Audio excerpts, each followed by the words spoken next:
जय निताय जय गौर वंदे अहं श्रीगुरु श्रीयुतपदकमलं श्रीगुरुर्न वैष्णवांश्च श्रीरूपं साग्रजातं सहगण रघुनाथं नितां त्वां सजीवं स्वाद्वैतं सावधूतं परिजनसहितं श्रीकृष्ण चैतन्यदेवं श्रीराधाकृष्ण पादान् सहगण ललितान् श्रीविशाखान्वितांश्च। विगत কয়েকদিন ধরে আপনারা হয়তো অবগত আছেন এবং জানেন, বিশেষ করে যারা ফেসবুক নিয়ে বা ইউটিউব নিয়ে চর্চা করেন, আপনারা শুনেছেন একজন কুরুচিকর, কুৎসিত এবং মানসিক রোগগ্রস্ত ব্যক্তি কীর্তনিয়া, ওনার নাম উচ্চারণের আগে কীর্তনিয়া এই নামটি উচ্চারণ করতে আমার বিবেকে বড় বাধা দিচ্ছে। বড় মর্মদায়ক কথা, যেভাবে চৈতন্য চরিতামৃত গ্রন্থকে নিয়ে, যেভাবে শ্রীমতী রাধা ঠাকুরানীকে নিয়ে, যেভাবে তুলসী মহারানীকে নিয়ে, যেভাবে অদ্বৈত আচার্যকে নিয়ে, যেভাবে সচী মাতাকে নিয়ে হস্তপদ আস্ফালন করে চোখ মুখের বিকৃতি ঘটিয়ে যেভাবে নিন্দা করেছে, সোশ্যাল মিডিয়ায় গৌড়ীয় বৈষ্ণব গণের একটা ঝড় উঠেছে। এই চৈতন্য চরিতামৃত গ্রন্থকে নিয়ে এমন কুরুচিকরপূর্ণ ভাষা, যে চৈতন্য চরিতামৃতে কৃষ্ণদাস কবিরাজ গোস্বামী বলেছেন, ভবসিন্ধু তরিবার আছে যার চিত্ত, শ্রদ্ধা করে শোনো এবে চৈতন্য চরিত। শ্রদ্ধা করে শুনতে বলেছে চৈতন্য চরিতামৃত গ্রন্থ। রস আস্বাদনের আগে শোনো, ভালোভাবে শোনো, শ্রদ্ধা করে শোনো। এই মনের মধ্যে পাপ পঙ্কিল নিয়ে, পেঁচার মতো স্বভাব নিয়ে, পেঁচা যেমন দিনের বেলা ইচ্ছা মতো সূর্যকে গালি পাড়ে, এ আবার কোন আপদ এলো রে বাবা, এ আবার কোথা থেকে এসেছে? এইভাবে দিবার সারা দিন যেভাবে সূর্যকে গালি দেয়, এই কীর্তনিয়া যেভাবে অশ্লীল ভাষায়, যেভাবে চৈতন্য চরিতামৃতকে গালি দিয়েছে, এই কীর্তনিয়া দীনকৃষ্ণ ঠাকুর। আমি দীনকৃষ্ণ ঠাকুরকে বলি, তীব্র প্রতিবাদ জানাই আপনার কথাতে।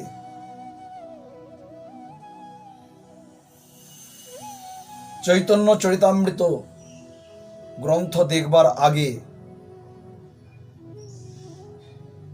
ব্রজের মহাজন যারা এমন কোন গোস্বামীর চরণ আশ্রয় করে চৈতন্য চরিতামৃত দেখুন। বুঝার দরকার নেই, না বুঝেই আপনি দেখুন, কিন্তু গোস্বামীগণকে আশ্রয় নিন। গোস্বামীগণ মহৎ ব্যক্তি, তাদের একজনের চরণ আশ্রয় করুন। তারপর চৈতন্য চরিতামৃত খুলুন, পড়ুন। জ্ঞানের দ্বারা এর অর্থ বোঝা যায় না, পাণ্ডিত্যের দ্বারা বোঝা যায় না। বুঝে বা না বুঝে কেউ শুনিতে শুনিতে সেহ কোথায় শুনবে? আপনি তো কোঁড় ব্যাং। আপনার কথাবার্তার দ্বারা বোঝা যাচ্ছে আপনি যাদের সঙ্গ করেন তারাও কোঁড় ব্যাং, কুপমণ্ডক। আপনি তো মহাজনদের সঙ্গ করেননি, এর অর্থ বুঝবেন কি করে? শুনিতে শুনিতে সেহ কি অদ্ভুত চৈতন্য চরিত, কি অদ্ভুত। কৃষ্ণে উপে জীবে প্রীতি, জানিবে রসের রীতি, শুনিলেই শুনিলেই শুনিলেই হয় বড় হিত।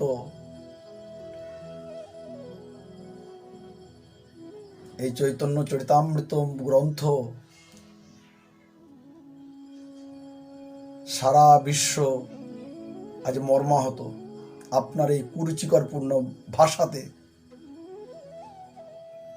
কার সঙ্গে আপনাকে তুলনা করব বলুন তো? পশুর সঙ্গে? পশুরাও লজ্জা পাবে। এই চৈতন্য দেবের রূপ লাবণ্যে ভেসে গিয়ে চৈতন্য মহাপ্রভুর মুখে হরি নাম শুনে বনের পশু ও হিংসা বৃত্তি ভুলে গেছে। বাঘ, ঝাড়খণ্ডের বনপথ দিয়ে মহাপ্রভু যখন গিয়েছিলেন বৃন্দাবনে, হরিণ তার মনের ভয় চলে গেল। বাঘ হরিণ কোলাকুলি করছে মহাপ্রভুর প্রেমে মাতোয়ার হয়ে। আপনি ভাসতে পারলেন না সেই প্রেমে? আপনাকে কি দিয়ে ধিক জানাবো? চৈতন্য চরিতামৃত মহাগ্রন্থ যেভাবে কুরুচিকরপূর্ণ ভাষা আপনি প্রয়োগ করেছেন। কৃষ্ণদাস কবিরাজ গোস্বামী বলেছেন, যে চৈতন্য চরিতামৃত নিত্য পাঠ করে আমি তার চরণ ধৌত জল পান করি। আর আপনি কি রুচিকর, কি রুচি আপনার, কি রুচি! ধিক! চৈতন্য চরিতামৃতে কৃষ্ণদাস কবিরাজ গোস্বামী বলেছেন, ভবসিন্ধু তরিবার আছে যার চিত্ত, শ্রদ্ধা করি শুনো এবে চৈতন্য চরিত। ভবসিন্ধু থেকে যদি উদ্ধার হতে হয়, সিন্ধু থেকে যদি গৌর গোবিন্দ চরণ অমৃতধামে যেতে হয়, শ্রদ্ধা করে শুনতে বলেছে। শ্রদ্ধা করে শোনো এবে চৈতন্য চরিত। আর সেই চৈতন্য চরিতামৃতকে আপনি কদর্যপূর্ণ ভাষায় হস্তপদ আস্ফালন করে, মুখের কি বিকৃতি চেহারা করে আপনি এভাবে কুরুচিকরপূর্ণ ভাষা কি করে প্রয়োগ করলেন? ছি ছি ছি ছি ছি। আর রাধারানীকে নিয়ে আপনি যেভাবে কটূক্তি করেছেন, মাদনাক্ষ মহাভাব স্বরূপিণী, কৃষ্ণের প্রতিজ্ঞা এক আছয় অন্তরে, পূর্ণানন্দ পূর্ণ রস রূপ কহে মরে, আমা হইতে আনন্দিত হয় ত্রিভুবন, আমারে আনন্দ দেবে ওইছে কোনজন। কৃষ্ণ বলছেন, হ্যাঁ, আমাকে সেই জন আনন্দ দিতে পারে। কোনজন? আমা হইতে আনন্দিত হয় ত্রিভুবন, আমাকে আনন্দ দিবে ওইছে কোনজন। আমা হইতে যার হয় কোটি কোটি গুণ, সেই জন আহ্লাদিতে পারে মোর মন। আমা হইতে যার কোটি কোটি গুণ বেশি, সেই জন একমাত্র আমার মনকে আনন্দ দিতে পারে। সেই জনকে একমাত্র বৃষভানু দুলালিয়া শ্রীমতী রাধা ঠাকুরানী। এই রাধারানীকে আপনি যেভাবে কদর্যপূর্ণ ভাষায়, কুরুচিকরপূর্ণ ভাষায় যেভাবে আপনি রাধারানীর প্রতি প্রয়োগ করেছেন, আপনার গতিটা কি হবে জানেন? জীব গোস্বামী পাদ বলেছেন, রিপু ন হরিষে বিতা ব্যয়ীকৃতি ন হর্যা প্রকহ, কবির ন হরির বর্ণক, শ্রীত গুরুর ন হর্যাশ্রিত, গুণী ন হরি তৎপর, সরলধি ন কৃষ্ণাশ্রয়, স ন ব্রজ রমানুগ, সুহৃদি সপ্ত সল্লানি মে। অর্থাৎ, যিনি রাজা কিন্তু হরি সেবা করেন না, এই এক প্রকার সেল। অর্থ ব্যয় কিন্তু ভাগবত কার্য কিছু অর্পণ করেন না, এই একটি সেল। কবি কিন্তু ভগবত রূপ গুণ লীলাদি বর্ণন করেন না, এই একটি সেল। গুণী কিন্তু ভাগবত ভক্ত নন, এই একটি সেল। সরল চিত্ত, অতি সরল কিন্তু কৃষ্ণাশ্রয় করে না, একটি সেল। এবং কৃষ্ণ আশ্রয় করলেও সপ্তম প্রকার শেরের কথা জীব গোস্বামীপাদ বললেন, কৃষ্ণকে আশ্রয় করলেও তিনি যদি রাধারানীর চরণ আশ্রয় না করেন, রাধারানীর চরণ ভজনা না করেন, এটি মর্মদায়ক শেল।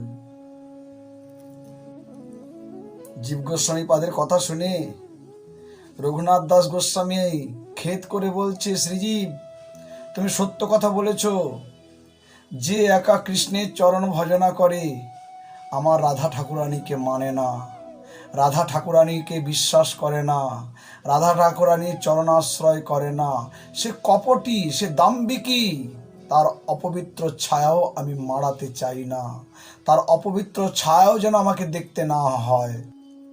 আবার ঠাকুর মহাশয় বললেন, জয় জয় রাধা নাম বৃন্দাবন যার ধাম, কৃষ্ণ সুখ বিলাসের নিধি, হেন রাধা গুণগান না শুনিল মোর কান, বঞ্চিত করিল মোরে বিধি। তার ভক্ত সঙ্গ সদা রসলীলা প্রেম কথা, যে করে সে পায় ঘনশ্যাম, ইহাতে বিমুখ যেই তার কবু সিদ্ধি নাই, তার কবু সিদ্ধি নাই। ইহাতে বিমুখ যেই অর্থাৎ রাধারানীর চরণ থেকে যে বিমুখ হয়েছে, রাধারানীর চরণ যে বিশ্বাস করে না, রাধারানীর চরণ যে আশ্রয় করে না, সে বিমুখ। ইহাতে বিমুখ যেই তার কবু সিদ্ধি নাই, সে যে কর্মই করুক না কেন সব নিষ্ফল, তার কবু সিদ্ধি নাই। ঠাকুর মহাশয় খেদ করে কি বললো জানেন, না শুনি যেন তার নাম, না শুনি যেন। জীব গোস্বামী পাদ বলছে যে কৃষ্ণের চরণ ভজনা করে সে রাধারানীকে মানে না, এটা একটা মর্মদায়ক শেল। রঘুনাথ দাস গোস্বামী বলছেন যে কৃষ্ণের ভজনা করে সে কপটি দাম্ভিকী, তার অপবিত্র ছায়াও আমি দেখতে চাই না। আর নরোত্তম ঠাকুর বললেন যেন তার নামও শুনতে না হয় আমার কানে, যে রাধারানীকে বিশ্বাস করে না। আবারও বলছি, ব্রহ্ম বৈবর্ত পুরাণে কৃষ্ণ জন্মখণ্ডে বলেছেন, অবৈর ভেদ বুদ্ধিঞ্চ য করোতি নরাধম, তস্য বস কাল সূত্রে যাবদেন্দ্রিয় দিবাকর, পূর্বান সপ্ত পরাণ সপ্ত পুরুষান পাতয়ত্তধঃ, কোটি জন্মার্জিতং পুণ্যং তস্য নশ্যতি নিশ্চিতম। কৃষ্ণকে তার দৃঢ় বিশ্বাস, ইনি পরমেশ্বর, পরম ব্রহ্ম, অনাদিরাদি গোবিন্দ, ইনি সর্বেশ্বর, সর্বকারণের কারণম। কৃষ্ণের প্রতি তার অটুট ভক্তি রয়েছে, কৃষ্ণের চরণে তার নিষ্ঠা রয়েছে, কিন্তু সে যদি রাধারানীকে না মানে, যদি রাধারানীকে বিশ্বাস না করে, সে পাতকী হয়ে যায়, তাকে পাতকী হতে হয়। সেই পাতকিত্ব দোষে তার অবস্থাটা কি হয় জানেন, কৃষ্ণকে মানে, কৃষ্ণকে ভগবান জ্ঞানে সে পূজা করে, সব কিছু করে, কিন্তু রাধারানীকে মানে না। সেই পাপের কারণে যতদিন পর্যন্ত এই পৃথিবীতে চন্দ্র সূর্য উদয় হবে, ততদিন পর্যন্ত সেই পাতকীকে, সেই পাপীকে ঘোর নরকে অশেষ দুঃখ যন্ত্রণা ভোগ করতে হবে। সেই পাপীর কারণে তার ঊর্ধ্ব সপ্তপুরুষ, নিম্ন সপ্তপুরুষ, 14 পুরুষ এবং তাকে নিজেকে, ঊর্ধ্ব সপ্তপুরুষ মানে তার পিতা, তার পিতা, তার পিতা, এই করে 7 পুরুষ, নিম্ন অর্থাৎ তার পুত্র, তার পুত্র, তার পুত্র করে 7 পুরুষ, এবং নিজে মোট 15 পুরুষকে একজনার পাপের কারণে আরো 14 পুরুষকে নরকে থাকতে হবে যতদিন পর্যন্ত পৃথিবীতে চন্দ্র সূর্য উদয় হবে। অর্থাৎ পৃথিবী যতদিন পর্যন্ত প্রলয় না হচ্ছে ততদিন পর্যন্ত তাকে মহাকাল ঘোর নরকে থাকতে হবে। তাই বলি, মহাজনের চরণাশ্রয় করুন।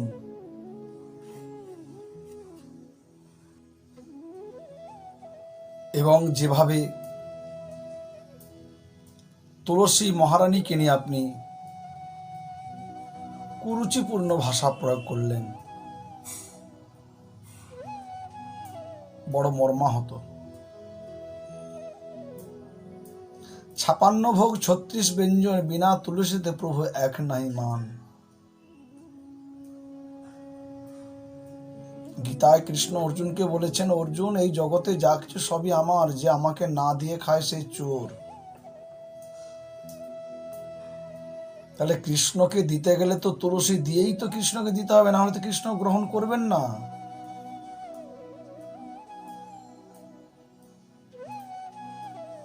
যে তুলসীকে এমন ভাবে অদ্বৈত আচার্য বন্দনা করলেন যে তুলসী দলমাত্রেণ জলস্য চলুকেন বা বিক্রীণিতাং সমাত্মানাং ভক্তব্য ভক্তবৎসল। এই শ্লোককে সাক্ষী রেখে এসো আমার মদন গোপাল বলে হুঙ্কার দিয়ে তুলসী অর্পণ করে, তুলসী দল চন্দন মিশ্রিত করে ভক্তিপূর্বক যদি গোবিন্দ চরণে কেউ অর্পণ করে, গোবিন্দ তার কাছে, সেই ভক্তের কাছে, অর্থাৎ সেই ভক্তের কাছে এমনই ভাবে তিনি ঋণী হয়ে যান যে আত্ম পর্যন্ত গোবিন্দ সেই ভক্তকে সঁপে দেয়। আর সেই তুলসীকে আপনি এমন কদর্যপূর্ণ ভাষা। এবং আরো একটি কথা, আমি সমস্ত কীর্তন পিপাসী বা যে সমস্ত ভক্ত কীর্তন অনুষ্ঠান করেন, সেই সমস্ত ভক্তদের প্রতি আমার নিবেদন, কীর্তনের আগে তো আপনারা অধিবাস কীর্তন করান। এই অধিবাস কীর্তনের পদটা কিন্তু সুন্দর করে আস্বাদন করুন। 10, 20, 100 তলা ঘর বানানো বড় কথা নয়। ঘর বানানো আগে ভিতটা কত মজবুত হয়েছে সেটাই লক্ষ্য রাখতে হয়, তবেই ঘরটা মজবুত হয়। তেমনি কীর্তন গান করানোর আগে, অনুষ্ঠান উৎসব করানোর আগে যে অধিবাস কীর্তন হয়, অধিবাসে যে সকল পদ গাওয়া হয়, যদি আপনারা বুঝতে পারেন বুঝুন, ভালো। কিন্তু যদি বুঝতে না পারেন, কোনো একজন মহাজন মহৎ ব্যক্তিকে আপনারা আশ্রয় করুন, তাদের কাছে বসে এই অধিবাসের কীর্তনের মাহাত্ম্যটা বুঝুন।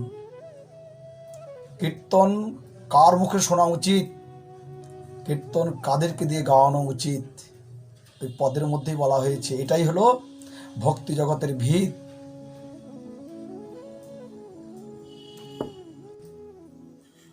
এবং তার সাথে সাথে বলছি, যে সমস্ত মহৎ ব্যক্তি মহাজন কীর্তন শিক্ষা দিচ্ছেন, কীর্তনের ছাত্র তৈরি করছেন, আমি তাদেরকেও বলছি, যাদেরকে আপনারা কীর্তন শিখাবেন সেই সমস্ত ছাত্রদের কাছে শর্ত আরোপ করুন, শর্ত আরোপ করুন। ছাত্রদের শিক্ষা দিন, বলুন যে প্রসাদভোজী হও, শুদ্ধ ভজনশীল বৈষ্ণব গুরু চরণাশ্রয় করে গুরু আনুগত্য স্বীকার করো, বৈষ্ণবীয় সদাচার আগে পালন করো। একাদশী ব্রত থেকে আরম্ভ করে বৈষ্ণবীয় যত ব্রত আছে সকল ব্রত পালন করো, তারপরে কীর্তন শিখতে এসো। এইভাবে আপনারা যারা কীর্তন শিখাচ্ছেন, আমি তাদের কাছে করজোড়ে, আমি চরণ ধরে অনুরোধ করে বলছি, এইভাবে আপনারা শিখান, দেখবেন জগতের মঙ্গল হবে। এইভাবে শর্ত আরোপ না করে যদি শিক্ষা দেন, যাকে তাকে কীর্তন শিখান আপনারা, তাহলে কিন্তু এই দীনকৃষ্ণ ঠাকুরের মতো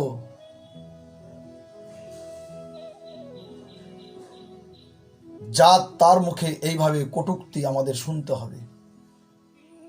বড় মর্মদায়ক। কীর্তনিয়া কীর্তন করছে, মহাজনের কোনো পদ নিচ্ছে না, অপব্যাখ্যা করছে, আপনারা ইউটিউবে বা ফেসবুকে দেখছেন একজন কীর্তনিয়া কীর্তন করছে, তিনি বলছে, আসরে সিদ্ধান্ত করছে, মায়েরা কীর্তন শুনছেন তো, আপনার গলায় মালা নেই কেন, তুলসী মালা নেই কেন? তারপরে তিনি বলছো মিথ্যা কথা বলতে হবে, এই জন্য তুলসী মালা নিচ্ছেন না। আমি বলছি যত পারুন মিথ্যা কথা বলুন, কিন্তু তুলসী মালাটা নিন। কেন জানেন? তিনি সিদ্ধান্ত করছেন, হাতে পায়ে যদি সাপে কামড় দেয়, যেখানে কামড় দেয় তার আগে তার উপরে বন্ধন দিতে হয়, একটা বাঁধন দিতে হয়, যাতে রক্ত চলাচলে ওই বিষটা উপরে উঠতে না পারে। তেমনি আপনি যদি তুলসী মালা নেন, আপনি মিথ্যা কথা মুখে বলছেন, এই মিথ্যা কথাটা তুলসী মালা ভেদ করে নিচে নামবে না। যত পারুন মিথ্যা কথা বলুন, তুলসী মালা পড়ুন। কোন শাস্ত্রে আছে গো? এইভাবে অপব্যাখ্যা শুনতে হয় আমাদের। তাই সকল ভক্তের চরণে নিবেদন, কীর্তন শুনবেন, নিশ্চয়ই শুনবেন, কিন্তু কার মুখে শুনবেন একটু বিচার বুদ্ধি করে শুনুন। জগতে ভাগবত এসেছেন দুভাবে, এক ভাগবত ভাগবত শাস্ত্র, দ্বিতীয় ভাগবত হলেন ভক্তি রসপাত্র। যার মুখে ভাগবত কথা শুনবো তিনি ভক্তি রস পাত্র তো, তিনি নিজে আচরণ করেন তো। মহাজন বলেছেন ভারত ভূমিতে মনুষ্য জন্ম হইল যার, জন্ম সার্থক করি কর পর উপকার। এই হরি কথা বিতরণ, ভাগবতীয় কথা বিতরণ, এটার সব থেকে বড় দান। মহাপ্রভু বলেছেন ভুরিদা ভুরিদা। সেই ভাগবত কথা আমি যে বলবো, ভাগবতীয় কথা আমি যে বলবো, সেই আচরণটা তো আমাকে করতে হবে। শাস্ত্রে বলেছে অভক্তের মুখে হরি কথা সর্প উচ্ছিষ্ট দুগ্ধ পান করার সমান। হরি কথা শুনুন। যে সমস্ত ভক্তগণ হরি কথা শোনাবার জন্য বা শুনবার জন্য যাদেরকে আনয়ন করেন, একটু বিচার করুন, ওনারা নিজেরাই আস্বাদন করেন তো? মহাজনের আনুগত্যে, গোস্বামীগণের আনুগত্যে, ব্রজের মুনি ঋষি জয়রূপ সনাতন ভট্ট রঘুনাথ, শ্রীজীব গোপাল ভট্ট দাস রঘুনাথ, এই সমস্ত গোস্বামীগণের আদর্শ সঠিকভাবে পালন করেন তো? একটু ভাবুন।